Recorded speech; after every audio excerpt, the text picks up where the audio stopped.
I would now like to call on stage representatives of the DBT mission to present their innovative models on the Aadhaar usage. May I now request Mr. Saurabh Tiwari, Joint Secretary, and Mrs. Sangeeta, DDG Regional Office, Hyderabad, to please come on the stage and share their presentation with us. Good morning, everyone.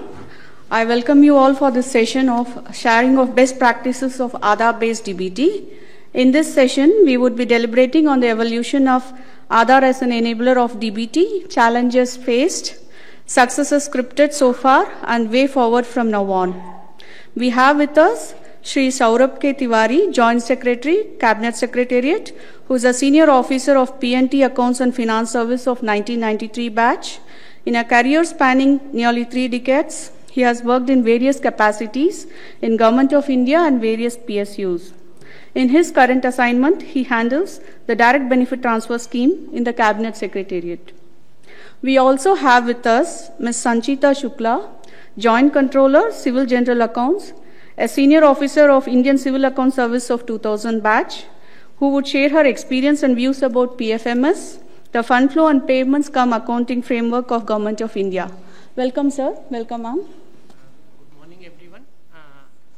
Respected CEO UIDAI, Saurabh Garg Sahab, to start with, I would like to thank you not only for organizing this workshop for the state governments, but also inviting us over so that we can give 2 bits of wisdom on the various issues that DBT faces. Much of my work has already been done by the previous panelists and speakers, so to that extent I stand unburdened, and some of it might come as a repetition, and I would request you to bear with me on that count. So, Direct Benefit Transfer Scheme was launched in 2013 as a good governance reform initiative which aimed at improving the public service delivery to ensure that the benefits are delivered efficiently and timely. It was also envisaged as a tool for re-engineering government processes so that they are streamlined in order to ensure that the beneficiary is targeted properly, in order to ensure that the disbursements go quickly, timely, and also to ensure, as we'll see in the later slides, that it gives a better user experience to the beneficiary, as also to ensure that the government departments are also unburdened to the extent possible in their various verification processes, in their various MISs, in their interaction with the beneficiaries. So the DBT mission was established with these goals in mind, and it was envisaged as a nodal point for implementation of DBT in the country. It was initially housed in the Planning Commission, which is now Niti Aayog, in 2012. It was transferred to the Department of Expenditure in July 2013, and it was transferred to the Cabinet Secretariat in September 2015. I believe Saurabh Garg sir had been working on some of these when he was here in the Department of Expenditure. So next slide, please.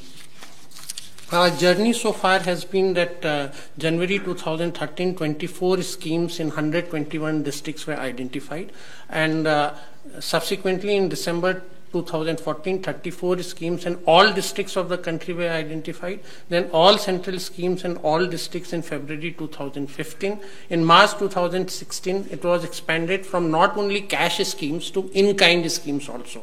Now, this is very important because even today, after say 6 years, still there are many queries where many of the government departments, including the central government, they feel that in-kind is not DBT. So this is an important milestone, and in fact some of the biggest DBT schemes are in-kind, like fertilizer, food, etc. In May 2016, we requested all the state governments to set up DBT cells in their respective states and union territories. We launched the DBT Bharat portal in August 2016, and as of now we have 300 central schemes and around 2,000 state schemes onboarded on the DBT Bharat portal. So this is the famous JAM Trinity where mobile, Aadhaar and banks, these are the three basic builders of the DBT platform. And mobile, as many of you have seen the numbers, around 75 crore smartphone users are there in the country out of a total base of 114 crore mobiles. The mobile is very relevant because citizen-centric mobile apps for submitting application, checking status, SMS communication are a key to the DBT ecosystem. The last mile access also is very important, especially in the context of UPI and mobile banking, which has been dwelt upon at length by the previous speakers. Aadhaar, now we come to the main part, is the unique identifier, and the basic idea is that the targeted beneficiary identification should be done through authentication and deduplication. Financial address and seamless financial transactions are the other offshoots which came at a later stage. We will be discussing all this in details in the subsequent slides. As of now, we have around 133 crores Aadhaars generated, and as many speakers before me have stressed, in the age group of 18 years plus, the Aadhaar saturation level is around 100%. So all those who have attained the age of majority are supposed to have Aadhaar numbers in the country. The banking facilities are another key because the money ultimately goes into the bank account of the beneficiary in a cash-based scheme, and as of now we have around 150 crore bank accounts which are operational in the country, out of which around 38.5 crore bank accounts are PMJDY accounts. The total number is around 45, out of which around 39 crores are operational, and this was one of the key elements during the pandemic when the money was transferred from these accounts to the women beneficiaries when the pandemic came. Sanchita ji played a key role. I am sure that she would be dwelling more on this when she speaks on this. The network infrastructure, because all this what we are talking about is heavily dependent upon connectivity, whether it is authentication, whether it is transfer.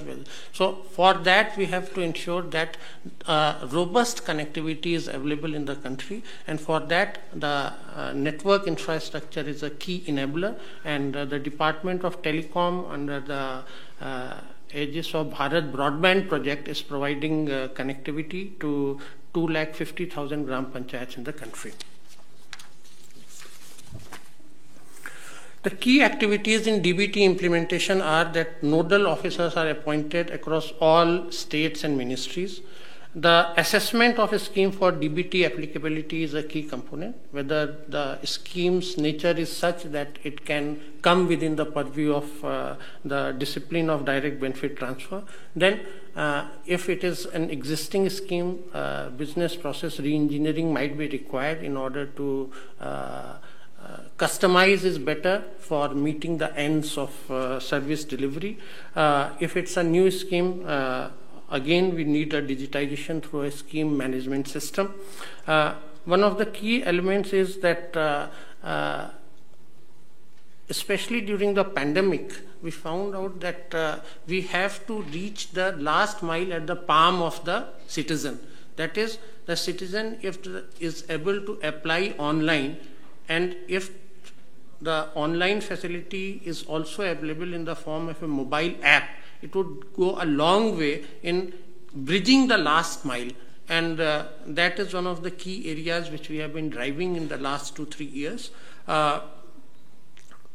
Then electronic fund transfers is another key area, because we count it as DBT only if there is an electronic fund transfer. And in electronic fund transfer also Aadhaar plays a very key role, because the next level of fund transfer is premised on the Aadhaar payment bridge system. So we'll be dwelling on detail on that in the subsequent slides. In the case of in-kind schemes where no cash is transferred, but an in-kind benefit is given, for instance, food subsidy. So there at the time of the delivery of the benefit, the Aadhaar authentication is taken in order to ensure that the benefit is passing to the targeted beneficiary. Then there are requirements of data security and data privacy standards, including storage of Aadhaar numbers, which was dealt in the previous presentation also. One innovative thing that we did in this regard for Aadhaar Data Vault, you see that there are 313 central government schemes across around 50 odd ministries. Now, if all of them were to create their Aadhaar Data Vault, it would mean a lot of work on their part.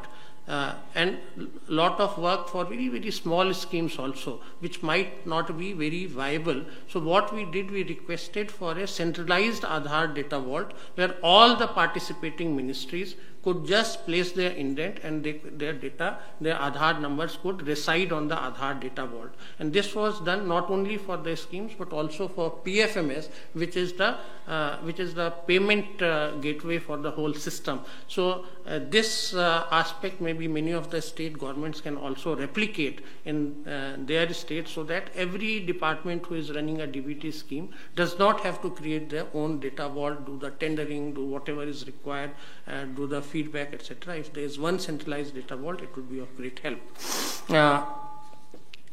Then one more request from the state government is that if their scheme is onboarded on the DBT Bharat portal, then you get a DBT code for that scheme. And once you get the DBT code for a scheme, it gets preferential treatment on the banking ecosystem.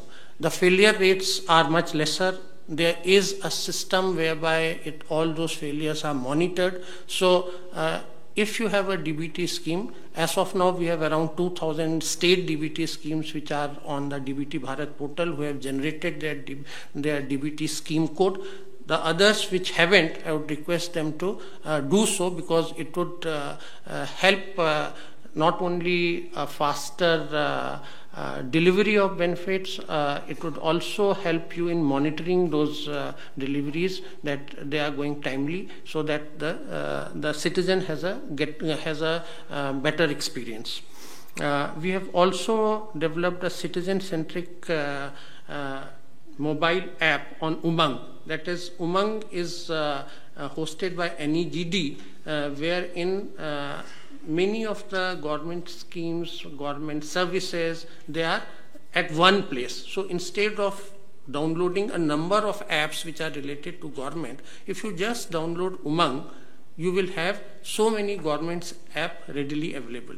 Now on this Umang app, you have different categories of services available. For instance, you have students, you have farmers, you have pensioners, you have, now if you are a student, then in students you can have scholarships, and you can have libraries, you can have other resources. So it's very nicely catalogued also. So one drive we did was that we should have a system whereby at the click of one app, that is Umang, the citizen gets a very good experience of the various schemes for which he or she might be interested. So that also we are driving in the DBT mission. We also request all the states as well as the ministries to keep on reporting the data on DBT, so that we have a comprehensive national picture of the DBT activities that are going on. So here is an infographic of how much money we have spent, we have disbursed through DBT, and as on date, on a cumulative basis, 22 lakh crores of rupees have been transferred using DBT for the central and centrally sponsored schemes.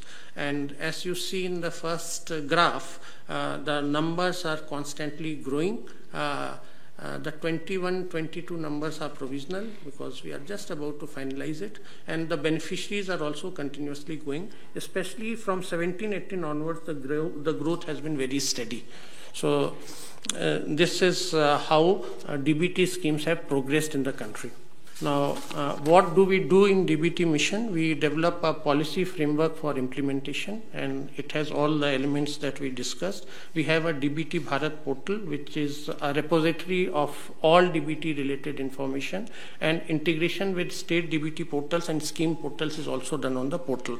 We identify and resolve hindrances in the implementation of DBT, and we also monitor and rank both the ministries and the states on the DBT Bharat portal. So that is one initiative whereby we try to motivate the states and the various ministries to do well on the various parameters, and Aadhaar usage is one of the very important parameters which we use for ranking of the states also and for the ministries also. For re-engineering of scheme processes and IT-based initiatives, we promote end-to-end digitization of DBT schemes, and towards that end, what we mean by end-to-end digitization is that the applicant should be able to apply online. The process of application should also be on a computerized mode, and the disbursal should be through an electronic mode, preferably using the Aadhaar payment bridge. So we started this around 2 years back, and now most of the major central ministries have their major schemes end-to-end digitized to give a better experience to the citizens. And we have also requested the state governments to do so, do the same. And we have identified one platform of NIC, that is Service Plus, which has been customized to be configured for a DBT scheme.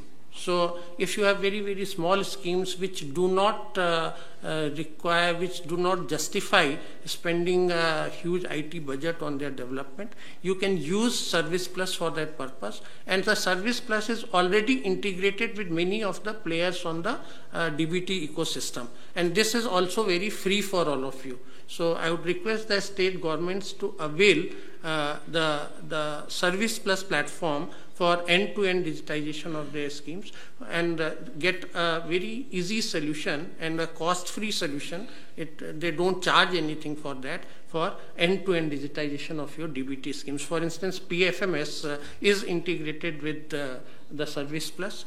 Similarly, they have an interface for the data vault where you can store the Aadhaar numbers that you collect. So there are so many interfaces which are ready-made available in Service Plus, so you won't need to go to so many different stakeholders in order to get your scheme end-to-end digitized.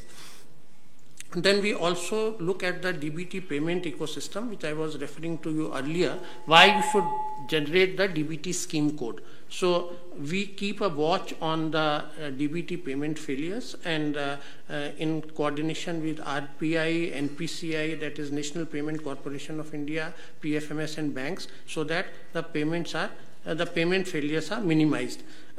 We also look at financial inclusion and network connectivity. As you saw in the previous slide, there are two very important components. One is the banks and the other one is the telecom connectivity. So we do regular review meetings in order to see which are the areas where the banking infrastructure is not available, or where the telecom connectivity is not there, so that the DBT ecosystem is available and the transactions can take place. We also use the standard LGD codes, which identifies the territory where the DBT payments are going. And as of now, we have a district level granularity for the DBT scheme. So we know district-wise how much money has gone into each district of the country, and we are planning to move even further to the block level and the village level. We also are doing the sharing of best practices and ideas, and we have regular meetings and workshops. And we also, in the morning, we had a reference that the Aadhaar model is seen as a very attractive model in the context of the SDGs, that is a digital identity is required. So we also get regular visits, especially from Latin American countries, from African countries, from Southeast Asian countries, as to how they can also replicate the DBT model of India. In addition to that, multilateral agencies like the World Bank, etc., also have a lot of interactions, and we many a times organize workshops in the states also, so that they are also aware of what is happening and what needs to be done. So we'll just see how things have changed. There has been a paradigm shift with the introduction of Aadhaar. So pre-Aadhaar scenario, there were few standalone systems which did benefit transfers, but there was no digital ID, there was no scope for online authentication. Even if there was an identifier, you couldn't authenticate immediately. So Aadhaar gave you this great facility of online authentication, and what comes next is deduplication as well. That is, the same person hasn't applied or availed the benefits earlier also, and all this is online. So it basically is a great enabler in the identification and the deduplication exercise. There was a weak targeting of benefits because the uniqueness of the beneficiaries could not be established in cost-effective and real-time basis. There was a lot of avoidable expenditure which you had to do if you had to ensure that the targeting of beneficiaries is correct. The payments were either cash or through checks. There was no electronic transfer, and there was no centralized portal where everything could be seen at a glance. So in this context, the Aadhaar Act 2016 came, and which was an act, as the name itself suggests, it was Targeted Delivery of Financial and Other Subsidies, Benefits and Services Act. So the main thrust of the act was towards the targeted delivery of benefits and subsidies. And how did it do it? It did it through assigning of unique identity numbers to individuals. And what is very important, I have mentioned it in bold, for matters connected therewith or incidental thereto.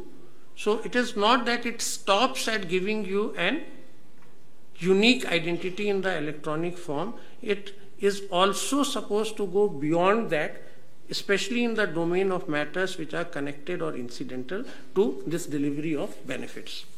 How Aadhaar is used in welfare delivery, the legal provisions, I think Amod ji before me has dwelt on this, so there is not much I would like to add. This we have already seen. The only thing I would like to say is that under section 7, which is the most widely used section for the DBT, the word mandatory or voluntary is not used. Whereas in section 4.7, through an act of the parliament, there can be a mandatory use of Aadhaar. Under section 4.4b2, it very clearly says that it is voluntary in nature. But section 7 avoids both these, but it also says that alternate and viable means of identification should be available in case Aadhaar is not used. So that is one area where we have to look into, and we'll be dwelling upon some of the schemes where we have tried to build into the workflow alternate and viable means for identification. The next two slides, we have tried to capture where we are and where we need to go perhaps using these best practices. How much time we have? I am reminded of a couplet, हम क्या थे क्या हो गए और क्या होंगे अभी, आओ मिल साथ बैठें और विचारें हम सभी. So what we are and what we want to be. So enrollment we have already seen, benefit transfer we have already seen, accessing funds. See, the whole idea of DBT is to give a better citizen experience. Now, if the money goes to the bank account of the individual, but the individual is unable to use that money, it doesn't serve any purpose. So the whole idea is that we have to put in place a system whereby the money is made easily available to the beneficiary, and there Aadhaar plays a very important role in the form of Aadhaar enable payment systems whereby using micro ATMs the money can be withdrawn. The other thing that we are doing in this regard is that we are driving the states, especially in very high level forums like the interstate councils, to ensure that there is a bank branch available within a radius of 5 kilometers of each village, so that anyone who has got a benefit or has money in the bank account doesn't have to travel 60 kilometers to get out 500 rupees. So that is one thing that we are driving, and very high forums also. One very important thing in the benefit transfer is that maybe we can go to the next slide, because all this, you know, what we want to be is perhaps more important. So we have divided this into 3 parts. DBT 1.0 as to is what we are. DBT 2.0 is basically relating to the eligibility verification part of it, so that we are able to verify in a seamless manner the various eligibility parameters for a person to be eligible for getting the benefit. And that is why I refer to the incidental part in the Aadhaar Act, that it does not stop at this, it moves even further and looks at the perhaps eligibility part also. And in that context, Amodji in his previous presentation has given 3 OMs which the UIDAI has issued in the last quarter of 2021, which go a long way in putting in place a mechanism for verification of eligibility also in a time bound and in a seamless manner. And subsequently, I believe there have been some clarifications also which we had sought from UIDAI, and Sir was very kind to immediately put in place a mechanism, and Amodji immediately visited us, and I think, sir, you have issued it also. So that goes a long way in order to ensure that the eligibility verification is done properly. One important aspect which I would like to dwell upon for a short time is that we must have alternate and viable means of identification. Those who come without Aadhaar, what do we do about them? So every scheme has to look into this aspect as to how we are going to deal with those who come without Aadhaar. There is a via media in the form of enrollment ID. Most of the scheme notifications have a reference that if you have an enrollment ID, you can move forward. So you have to build that into your work process. Then there is another thing which Secretary Mighty in his morning address referred to, that a social registry, family registry is being contemplated by the central government. So that is also very important, because instead of asking for an application, we suo moto determine the eligibility and give the benefits as per the requirements.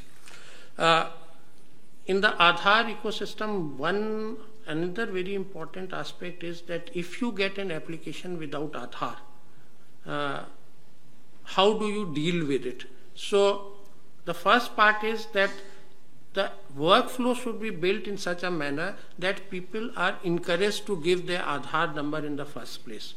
For instance, if the workflow is such that please give your Aadhaar number is the first question that you are asking first, so anyone will be prompted to give Aadhaar.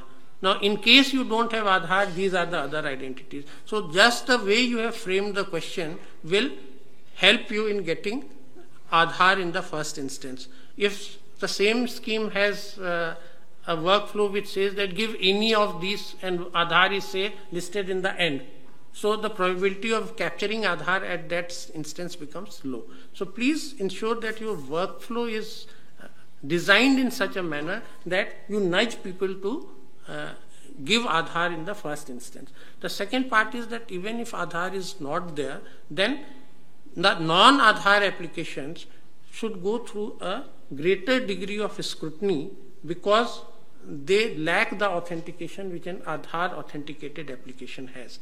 I'll give you an example. In the National Scholarship Portal, in one scheme, there were around 72% Aadhaar applications and 28% non-Aadhaar applications. So what that ministry did, they sent all the 28 non-Aadhaar applications for re-verification. And yesterday they were telling me the bulk of them got rejected. And what is even more interesting is that even though 28% applications were rejected, there was no hangama, there was no ho-halla that we have been we have been treated in a manner which is not justified.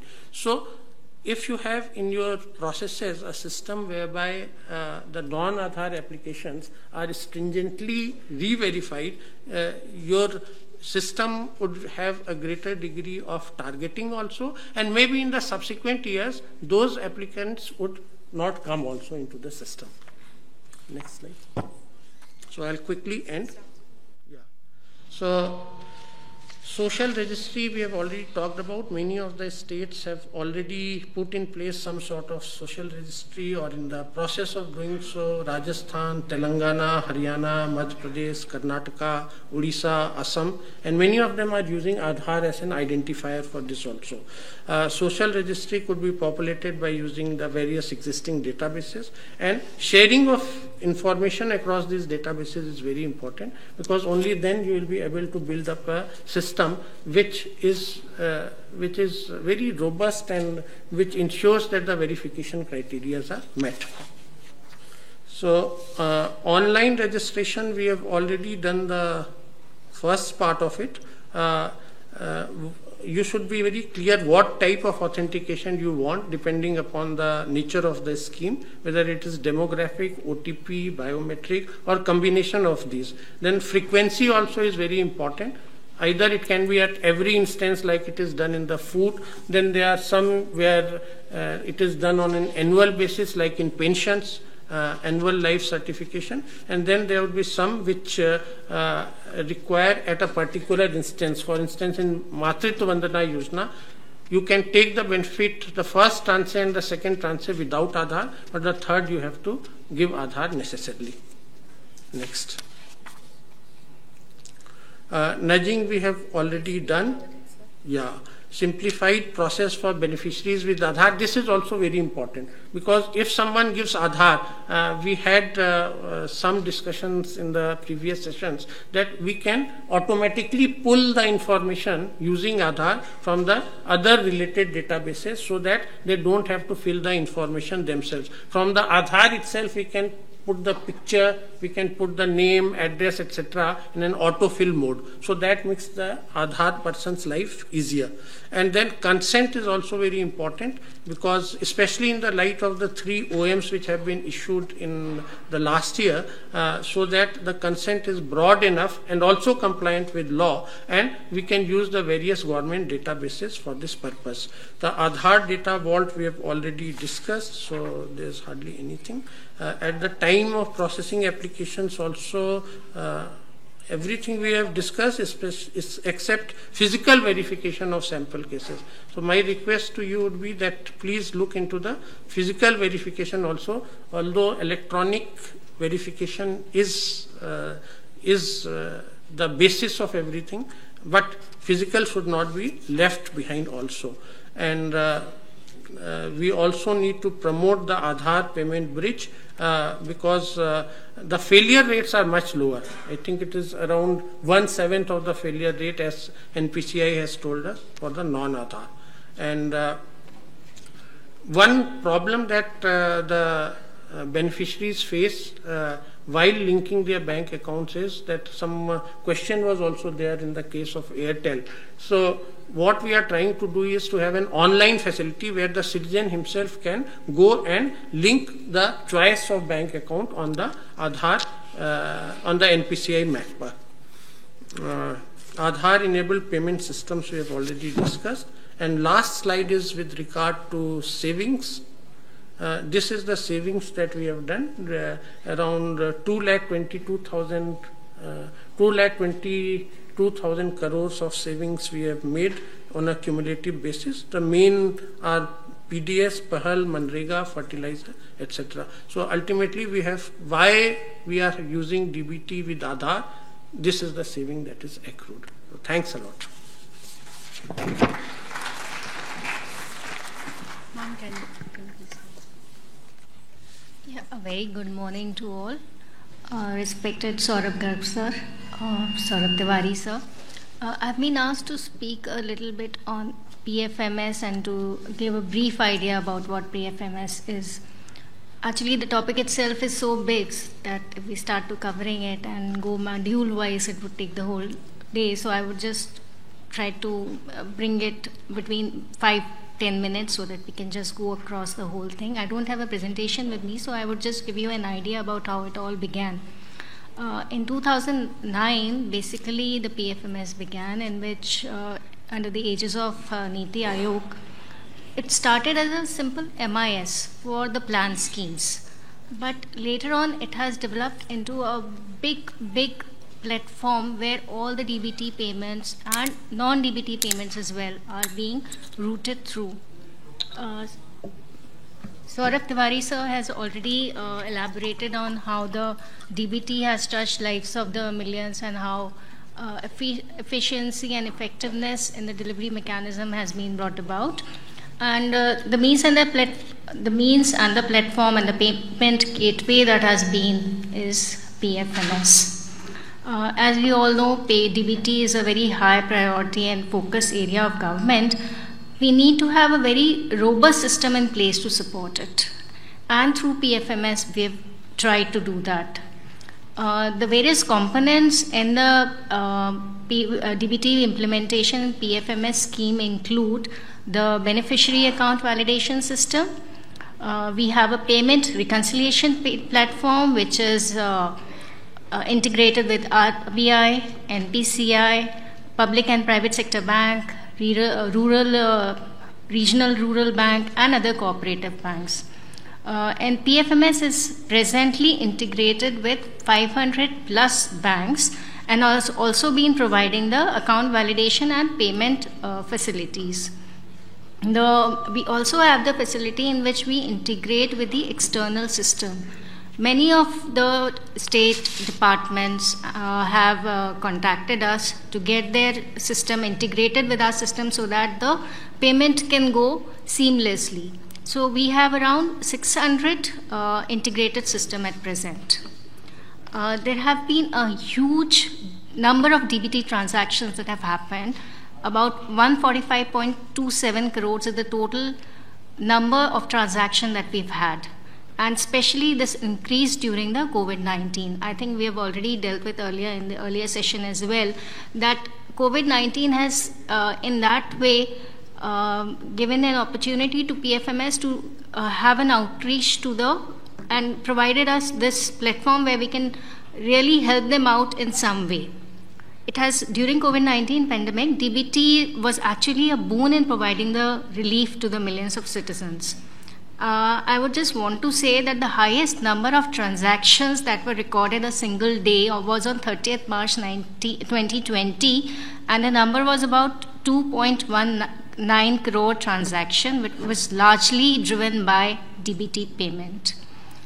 PFMS has also provided the facility of sending SMS to the beneficiaries on the phone of the DBT beneficiaries, and it has been extended to about 25 schemes, including Manrega and PM Kisan. The cash transactions to the female beneficiaries, as was mentioned by Tiwari sir, in PM Garib Kalyan Yojana to the female beneficiaries have been approximately 20.64 crores beneficiaries in 3 months. PAHAL scheme is also one of the main schemes which is now integrated with PFMS, and end-to-end direct disbursal for LPG subsidies is going on. PFMS has also started a DBT dashboard in which we have the details related to the schemes, payments, state-wise releases, and other details are also available on the DBT dashboard. So anyone who just wants to have a look on the details can go to the DBT dashboard and have a look over there. Also, we are in the process of integrating with this Aadhaar Vault, as was pointed out by Sir. We are using it. And I think that is all from my side. Any other thing will be open for question answers. Thank you so much.